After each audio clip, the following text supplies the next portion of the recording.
श्रावण के महीने की पंचमी कौन सी तिथि? पंचमी। चाहे वो शुक्ल पक्ष की हो चाहे वो कृष्ण पक्ष की।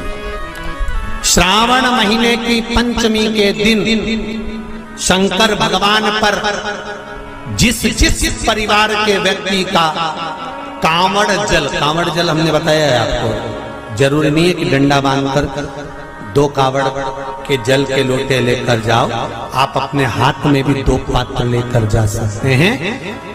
पंचमी तिथि के दिन हाथ में 2 लोटे जल के, 2 कलश जल के जब हम शंकर भगवान को चढ़ाते हैं तो ऊपर जो कमंडल होता है शिव जी के ऊपर जलधारी होती है, जिसमें जया, विषहरा, शामली बारी, दौतली और देव शंकर भगवान की 5 बेटियां जिसमें विराजमान होती हैं। जब हम जल समर्पित करते हैं, हमारे पीढ़ी में, परिवार में अगर कोई अधोगति में मर गया होता है, कुंवारी अवस्था में चले गया होता है, गर्भ में मर गया होता है, गर्भ के बाहर निकलकर भी अगर कुंवारी अवस्था में चले गया होता है, तो श्रावण महीने की दोनों पंचमी पर परिवार का अगर कोई एक व्यक्ति भी जल चढ़ा देता है शंकर भगवान पर, तो सर्प की योनि में नहीं पड़ता, जीव मुक्त हो जाता, प्रेत योनि में सर्प की योनि से मुक्त हो जाता।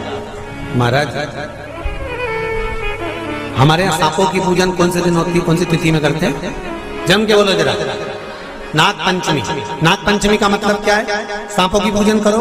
नाग पंचमी का मतलब होता है शंकर जी के मंदिर में जाकर 1 लोटा जल समर्पित कर दो। उसका कारण क्या है कि हमारे परिवार में, हमारे कुटुंब में कोई 7 पीढ़ी के अंतर्गत भी अगर कोई जीव तड़प रहा होता है, पड़ा हुआ होता है, उसकी मुक्ति नहीं होती है, तो पंचमी का चढ़ा हुआ जल उस जीव को प्राप्त हो जाता है और वो जीव तर जाता है, उसका फिर जन्म नहीं होता, वो तर, इसको मुक्तता का ये मोक्ष। चाहे नाग पंचमी हो, चाहे श्रावण महीने की शुक्ल पक्ष की, चाहे कृष्ण पक्ष की पंचमी हो, और समझ लो अच्छे से, श्रावण महीने की पंचमी के दिन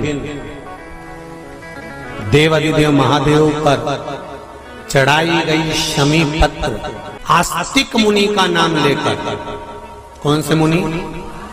आस्तिक मुनि का नाम लेकर शमी पत्र को वापस उठाकर उसको अपने दरवाजे की चौखट पर कहीं पर भी या द्वार पर कहीं पर भी एक ओर रख देने पर घर के अंदर, बगीचे के अंदर सर्प प्रवेश नहीं करता।